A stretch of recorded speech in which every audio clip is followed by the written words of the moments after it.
Stop everything. Forget the pyramids. Forget Rome. Forget the fragile digital age you live in right now, because I'm about to show you the true starting line of human history, a line so impossibly ancient, so fundamentally revolutionary, that when it appeared, the world changed forever in a single thunderous flash of divine intervention and human audacity. This is not just a story you fall asleep to. This is the forbidden knowledge, the blueprint of everything we are, suddenly excavated from the deepest layers of black, suffocating silt and terror. Can you believe that everything you rely on, the very concept of a city, the idea of a law, the devastating power of a written contract, even the rotation of the clock on your wall, was invented by a single, mysterious people barely 6,000 years ago in a catastrophic wasteland? A catastrophe no one saw coming, except perhaps the high priests whispering warnings into the hot, humid winds of Mesopotamia, desperately trying to appease the furious river-wielding gods. Imagine a landscape defined by twin rivers, the Euphrates and the Tigris. Rivers that were simultaneously the source of all life and the bringers of instant, total destruction. This was the stage. And on this stage, out of nowhere, appeared the Sumerians. But where did they come from? That is the billion-dollar question that still haunts every archaeologist who dares to dig past the Neolithic dust in the Fertile Crescent. They simply arrived. They did not evolve slowly from the scattered farming villages nearby. They materialized, seemingly fully formed, possessing a language unrelated to any other known human tongue, a language that still defies classification, sounding like a forgotten cosmic command echoing across the vastness of time. They brought with them the wheel, not as a potter's tool, but as the revolutionary engine of war and transportation, an invention that shattered the speed limit of the ancient world. They brought complex mathematics based on the number 60, a system so robust we still use it every time we track a minute, measure a circle, or plan an orbital trajectory. This wasn't an evolution. This was an insertion, and the first true signs of their presence are horrifyingly dramatic. We dig down into the archaeological layers of southern Mesopotamia, in places like Eridu, the city they claimed was the absolute first, founded by the god Enki himself, and we hit the strata of utter darkness, the physical evidence of annihilation. Below the Ubaid period, the layers show simple, scattered farmers living marginally. Then, suddenly, above that is a thick, impenetrable blanket of black, compressed mud and silt, sometimes several feet deep, perfectly separating the pre-Sumerian world from the civilization that followed. This is the irrefutable geological evidence of the Great Flood, the Deluge, the absolute catastrophic event recorded in every single one of their earliest, most sacred texts, proving that their myths were terrifyingly real. A flood so immense, so globally destructive, that it literally wiped the slate clean, separating the chaotic pre-human world from the highly ordered, terrifyingly advanced era of true civilization. It was a geological reset switch, a terrifying pause where all memory of the old world was drowned and buried under tons of sediment.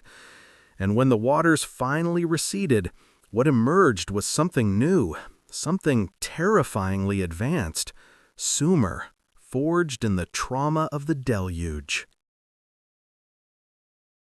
Think about the sheer audacity of these survivors. They saw the chaos of the flooded plains, the terrifying unpredictability of the rivers, and they did the impossible. They decided to control it. They didn't just farm the land, they engineered it on a scale never before imagined. They built the world's first massive irrigation systems, complex networks of canals stretching for hundreds of miles, turning arid, disease-ridden desert into the fertile, unparalleled breadbasket they called the Garden of Eden. This required organization, bureaucracy, and a centralized, iron-fisted command structure far beyond anything the world had ever conceived. This is where the drama truly ignites, because to manage the water, to keep millions of people from starving or drowning, you needed rules. You needed a government capable of enforcing those rules. You needed writing to track the immense power and wealth they were generating through sheer hydroengineering dominance. Imagine the moment, the absolute silent shock, when a priest king in the city of Uruk realized he couldn't track his thousands of cattle and grain silos just by memory alone. He needed an external hard drive, a permanent, unbreakable, immutable record that could settle disputes and prove ownership. He needed to talk to the future, to lay down the law for eternity. And so he scratched a wedge-shaped mark into wet clay, a tiny, insignificant action that birthed cuneiform, the world's first complete writing system, a miracle of logic and permanence. It was not invented for poetry or love letters, understand this. It was invented for accounting, for tax collection, for tracking the terrifying wealth and power that their revolutionary engineering had unleashed upon the world, and to calculate the demands of the gods. But power is a dangerous currency, and as the cities exploded in size, Uruk reaching perhaps 80,000 residents, a metropolis that dwarfed anything else on Earth for millennia, the isolation gave way to jealousy, paranoia, and the desperate, bloody struggle for regional dominance. The Sumerian story is not one of peaceful enlightenment. It is a brutal, high-stakes game played by demigods and warrior kings, constantly vying for the favor of capricious, often terrifying gods. Gods who demanded sacrifice, who mandated warfare, and who ultimately held the fate of every single citizen in the precarious balance of a single divination ritual. The very air they breathed was charged with cosmic tension and fear of the Anunnaki, the gods who descended from the heavens. These were not gentle deities offering solace. These were powerful, demanding forces. Enlil, the god of wind and storm, capable of leveling entire cities on a whim. And Enki, the god of wisdom, constantly battling his brother for control of the divine decrees, the Me, which were the foundational laws of the universe itself. This is the story of the first civilization to look up at the dark sky and ask, "Why are we here?" And then, terrifyingly, answer the question themselves by building monuments so vast and creating laws so strict that they fundamentally redefined what it means to be human. Brace yourself. We are diving into Sumer, and the world will never look the same again. The story starts now, deep in the dust of Eridu, where the gods walked among men, and a single invention changed reality itself and began the terrifying, brilliant reign of man. We stand now, shivering, at the doorstep of Eridu, the undisputed first city, a place so ancient, even the later Sumerians viewed it as a forgotten monument of the primordial age. But it wasn't just a city. It was the ultimate, horrifying experiment. The world had been wiped clean, drenched in the great deluge, and what emerged was not a slow recovery, but an instantaneous, terrifying blueprint dropped straight from the heavens by the great water god Enki himself. This wasn't evolution. This was installation. The people of Eridu, the first human lab rats, were being forced to live under a system designed not by necessity, but by celestial command, a divine architecture known only as the Me. What were the Me? They were the rules of reality, the laws of kingship, the proper way to build a temple, the secret methods of brewing beer, the precise angle of a plow, and even the etiquette for fighting a war. They were the operating system of civilization, and the one person entrusted to handle this dangerous, explosive power was not a king as we understand it, but the Enzi, the supreme priest-governor. Imagine a ruler who didn't just govern land, but channeled the very will of the cosmos. He was the intermediary, the chief accountant for the gods, holding all the power in his shaking human hands, ensuring that the rivers flowed and the grain grew exactly according to the terrifying divine contract. His failures meant cosmic disaster, famine, and the immediate wrath of a furious pantheon looking down from the Ziggurats' peak. This system, dictated by the Me, immediately generated an unprecedented surplus. Suddenly, there was too much wealth, too much grain, too many cattle for simple memory to manage. The sheer logistics of managing a society where the gods demanded constant, massive tribute threatened to collapse the whole fragile structure before it truly began. They needed a way to make debt permanent. They needed a system that defied memory and made a contract binding for eternity. They needed a weapon that could capture thought and hold it hostage in solid form. And so, on the clay tablets of Uruk and Eridu, the first terrifying marks were scratched into wet mud: Cuneiform. This was not initially poetry or grand legal codes. It was sheer, brutal accounting. It was the invention of the ledger, the moment humanity decided that what existed must be categorized, taxed, and owned, forever chaining us to the concept of permanent debt and bureaucratic control. Picture the scribes, the first true intellectuals, holding their reed styluses, pushing wedges into the clay, recording the names and deaths of every man, woman, and child.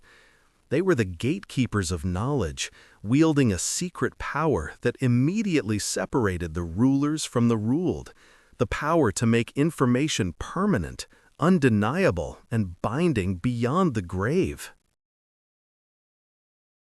The greatest terror of the Sumerian system was that it was recorded. Your life was no longer ephemeral. It was documented, sealed, and stored in the temple archives, waiting to be used against you by the divine authorities who demanded everything. As this terrifying system solidified, the center of gravity shifted. Eridu remained holy, shrouded in the mist of divine origin, but the true crucible of power erupted further north, Uruk. This was the first true megalopolis the world had ever known, a sprawling, terrifying urban landscape that dwarfed anything built for the next 1,000 years. Its massive defensive walls, built perhaps by the legendary demigod King Gilgamesh himself, stretched for miles, enclosing a population that swelled to perhaps 80,000 souls, more people packed into one spot than had ever been conceived possible in the known world. This density was not peaceful. It was a pressure cooker, an engine of innovation fueled by constant, grinding proximity and competition for resources and glory. Uruk was defined by its dual temple complexes. The Ayana dedicated to the terrifying Queen of Heaven, Inanna, the goddess of both love and ruthless war, and the sanctuary of An, the high sky god. These temples weren't just places of worship. They were the central banks, the factories, the storage silos, and the central administrative headquarters, demanding absolute fealty and constant resource extraction from the surrounding rural world in a massive, zero-sum game of power. The city became a magnet, sucking in labor, raw materials, and military might, creating the terrifying, exhilarating imbalance that defines the concept of an empire, even before the word existed. This was the birth of the machine state, a civilization fueled by endless, insatiable hunger and divine mandate. The air was thick with tension. Thick with the smoke of smelting copper and the smell of dried clay. These early Sumerian cities, Eridu, Uruk, Kish, Lagash, were not allies, they were rivals, constantly jockeying for control of water, trade routes, and the coveted, fickle favor of the volatile gods whose patronage guaranteed survival. The invention of writing, the establishment of the me, and the rise of the ensi had solved one crisis, the terrifying, unpredictable chaos following the Great Flood, only to unleash a far grayer one, organized, industrial-scale warfare driven by the need to protect the temple's stored wealth. They had created the tools to manage civilization, but now they had to find a way to manage themselves, or risk returning to the primordial mud they had just desperately clawed their way out of. The stage was set, the characters were assembled. The ruthless ensi, the all-powerful scribe, the terrified farmer, and the heavily armed bronze spearman, all waiting for the inevitable clash of the titans that would define the next 2,000 years of human history. And looming over all of it, the colossal, impossible shadow of the demigod king Gilgamesh, the man who knew the secrets of the gods and the terror of death, was just beginning to stir in the heart of the first true city.